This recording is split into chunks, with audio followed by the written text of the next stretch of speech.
से देखिए इस चेहरे को, ये वो चेहरा है जिसने सरकार की नाक में दम कर दिया है। गौर से देखिए इस चेहरे को, जिसकी वजह से अधिकारियों को रात को नींद नहीं आ रही है। सपने में भी बेरोजगार संघ और बॉबी पंवार दिखने लगे हैं, और ऐसा सब कुछ हो रहा है आपके और हमारे उत्तराखंड में। जी हां, ये वो बॉबी पंवार है जो युवाओं की उम्मीद बनने लगा है।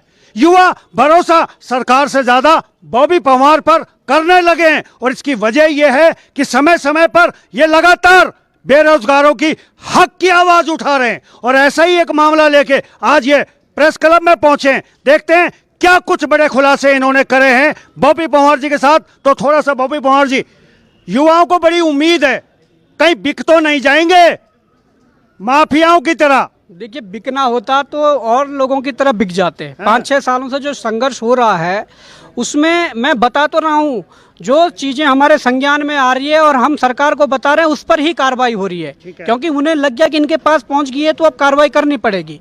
कई ऐसे लोग हैं जिनके पास साक्ष्य पहुंच रहे हैं, चीज़ें पहुंच रही है, पर सेटलमेंट हो जा रहा है। चलिए मैं आऊंगा पूरा खुलासा आप बने रहिएगा और पूरा वीडियो देखिएगा। और खास करके उन अभिभावकों से कहना चाहता हूं जो सब्जी बेचकर, ठेली लगाकर, घोड़े चलाकर अपने बच्चों को इंस्टीट्यूट भेज रहे हैं, कोर्स करवा रहे हैं, और उसके बाद उम्मीद पालते हैं कि मेरा बच्चा नौकरी लगेगा और मैं इसकी शादी करूंगा। हमारे युवा कुंवारे ही बैठे हैं, लेकिन अब वो कुंवारे नहीं बैठेंगे, क्योंकि अब बॉबी पंवार हमारे साथ हैं। तो चलिए पूरा मामला देखते हैं, तो बने रहे। लेटर मुख्यमंत्री महोदय को लिखा गया, और लेटर कौन लिखती है? लेटर लिखती है कविता सोलंकी, पत्नी श्री राजीव कुमार सोलंकी, आदर्श colony, Sitarganj road, Khatima, Udham Singh Nagar. Kavita ji letter लिखती है मुख्यमंत्री को कि मुख्यमंत्री महोदय, मेरे पति की क्वालिफिकेशन ये है और मेरे पति को इस पद पर नियुक्ति दी जाए। जिनके पति संविदा पर 5,000 के वेतन पर 2003 में नियुक्त हुए थे, उसके बाद 4200 ग्रेड पे पर काम कर रहे थे, और उनको उनके पत्नी के लेटर पर 5400 ग्रेड पर बिठाया गया। अब मुख्यमंत्री कहेंगे कि मैंने विचलन के आधार पर ये वो किया है। अगर विचलन के आधार पर ही प्रदेश चलाना है तो आप छोड़ दीजिए, आयोग बंद कर दीजिए, सारे विभाग बंद कर दीजिए। विचलन के आधार पर आप ये सारा सिस्टम चलाइए, विचलन के आधार पर इस उत्तराखंड को चलाइए। एक मिनट रह गया। मैं कहना चाहता हूं धामी जी, यदि नियत साफ है, यदि नियत साफ है, मैं कहना चाहता हूं ये लेटर मैं आप सबको दे रखा हूं, और ये लेटर आज सोशल मीडिया पे भी वायरल होगा कि मुख्यमंत्री ने मोहर लगाकर आवश्यक कार्रवाई करने के निर्देश दिए कि पत्नी के लेटर पर नियुक्तियां मिल रही है। ये संभव केवल उत्तराखंड में है। आप दे सकते हैं टीपे और शर्तें, जो शासन से बना हुआ लेटर है, इसमें भी साफ स्पष्ट पर लिखा गया है कि विपत्र के माध्यम से कविता सोलंकी, पत्नी श्री राजीव कुमार सोलंकी द्वारा अपने पति राजीव कुमार की वो की गई वेतन 5400 लेवल 10 मान पर नियुक्ति प्रदान किए जाने अनुरोध किया है। कोई भी अनुरोध कर देगा, तुम दे दोगे? मेरी पत्नी कल के दिन अनुरोध कर दे कि बॉबी पंवार को एसडीएम बनाया जाए, क्या दे दोगे? ये कोई तरीका है?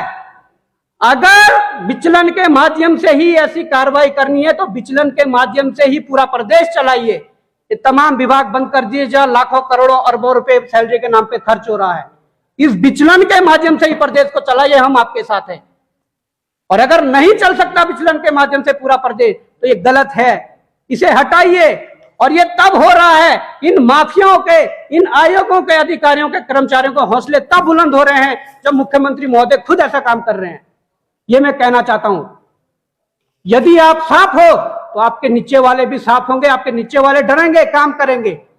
तो मैं यही कहना चाहता हूं कि ये जो दुर्भाग्य है उत्तराखंड का, मैं ये कहना चाहता हूं कि जहां आयोग दावा कर रहा है कि पटवारी भर्ती घोटाले में प्रकरण में जो चतुर्वेदी, जो संजीव चतुर्वेदी था, उसको पहली बार गोपन विभाग की जिम्मेदारी मिली थी, इसलिए उसने ये पेपर आउट करवाया था। और अन्य परीक्षाओं में सवाल ही पैदा नहीं होता कि आयोग के पेपर आउट हुए हो। तो मैं आप लोगों को यह बताना चाहता हूं कि संजीव चतुर्वेदी जैसे आयोग के अंदर कई और चतुर्वेदी हैं। आयोग ने स्पष्ट करा था कि हम संजीव चतुर्वेदी के अलावा और हमारे यहाँ कोई नहीं है, सब पाक साफ है। इसने पटवारी का पेपर आउट करवाया था और हमने रद्द भी कर दिया था। परंतु मैं कहना चाहूंगा, हमारे पास कुछ साक्ष्य हैं। ये जो आप देख रहे हैं, ये कोई फोटोकॉपी के पन्ने नहीं है, किसी स्टूडेंट की कॉपी नहीं है। ये वो साक्ष्य है, ये वो प्रश्न बैंक है जो एक्सपर्ट प्रोफेसरों के द्वारा बनाया जाता है और जिस क्वेश्चन बैंक के माध्यम से पेपर प्रिंट होते हैं। ये जेईई का क्वेश्चन बैंक है जो 7, 8, 9 अप्रैल को मई को जो पेपर 2021 में हुआ था। अब आप ये देख सकते हैं कि कितना बड़ा प्रश्न बैंक, ये 2400 प्रश्न जो हैं ये जेईई के हैं। और मैं कहना चाहूंगा, कई अभ्यर्थी कह रहे होंगे कि एक ऑडियो जो वायरल हो रहा है वो भी हमारे पास था, और उस ऑडियो की पुष्टि इससे भी होती है। हमारे पास तो खैर ये 20 तारीख को हम हरिद्वार गए, आयोग से मिले, एसआईटी से मिले। आयोग और एसआईटी से बात करने के बाद हमने ये एसआईटी को थमाया था 20 तारीख को। उसके बाद एसआईटी ने अंदरूनी विवेचना करके उन्हें लगा वास्तव में ये बहुत बड़ा जो प्रकरण है, ये बहुत बड़ा रैकेट है, ये वास्तव में काम आयोग के अंदर कर रहा है। उसके बाद हमने मुख्यमंत्री महोदय से मुलाकात कर एजेई के लिए जांच के आदेश हुए। वो तब हुए थे क्योंकि ये क्वेश्चन बैंक हमारे पास था। और मैं उन माफियाओं को भी बताना चाहता हूं और मैं उन नकलचियों को भी बताना चाहता हूं कि जब हम ये प्रश्न बैंक सहारनपुर से प्राप्त कर सकते हैं, ये हमने प्रश्न बैंक सहारनपुर से हमें मिला है उत्तराखंड बेरोजगार संघ को, तो हम कहीं से भी चीजें निकाल सकते हैं। आप ये मत सोचिए कि अगर यूकेएसएससी में धांधली चल रही थी तो आप यूकेपीएससी में करें। उत्तराखंड बेरोजगार संघ लगातार इन मामलों को उठा रहा है।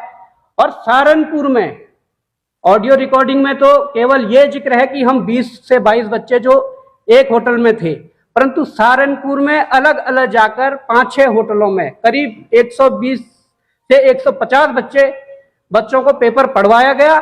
उसके अलावा तराई क्षेत्र, उधम सिंह नगर के कुछ क्षेत्रों में, रुड़की हरिद्वार के कुछ क्षेत्रों में, उत्तरकाशी देहरादून के कुछ क्षेत्रों में भी पेपर पढ़वाया गया। अब ये आप जान सकते हैं कि कितने बड़े स्केल पर नकल हुई थी।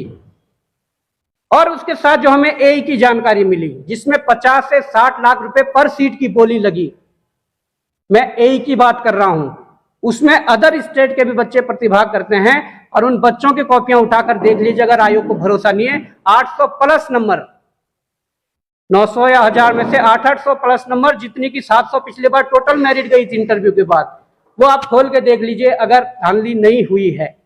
वो बात अलग है कि हमने सीएम साहब से मिलकर इसके जांच के आदेश करवाए। पर अब चिंता यह है कि जब 2021 अप्रैल में हुई इस परीक्षा में इतनी बड़ी मात्रा में क्वेश्चन बैंक बाहर आ सकते हैं, उसके बाद 2022 8 जनवरी को हुई पटवारी भर्ती परीक्षा में क्वेश्चन बैंक बाहर था। तो इसके बीच जितनी भी परीक्षाएं हुई, कुछ अपर पीसीएस ले लो, लोअर पीसीएस ले लो, एफआरओ ले लो, आरओ एआरओ हाईकोर्ट ले लो, पीसीएस जेईई का ले लो, जितनी भी इस दौरान परीक्षा हुई है, ये मैं गारंटी के साथ कह सकता हूं कि सभी के क्वेश्चन बैंक बाहर थे। और आयोग में एक चतुर्वेदी नहीं, आयोग में एक चतुर्वेदी नहीं, ऐसे कई चतुर्वेदी बैठे हैं जो इतना बड़ा रैकेट सालों से चला रहे हैं। अगर प्रदेश के मुखिया की नीयत साफ है, अगर आयोग के अध्यक्ष की नीयत साफ है, तो मैं साफ तौर पर यह कहना चाहता हूं कि यह सफाई अभियान शुरू होना चाहिए। उसके साथ मैं कहना चाहूंगा, उसके बाद मैं अपर पीसीएस पर आ जाता हूं, जिससे डायरेक्ट एसडीएम बन रहे हैं, उसका भी यही मामला है। मैं अंतिम पेज इसका लगा चुका हूं, इसके 4 पेज थे, उसमें भी उनके सिग्नेचर है।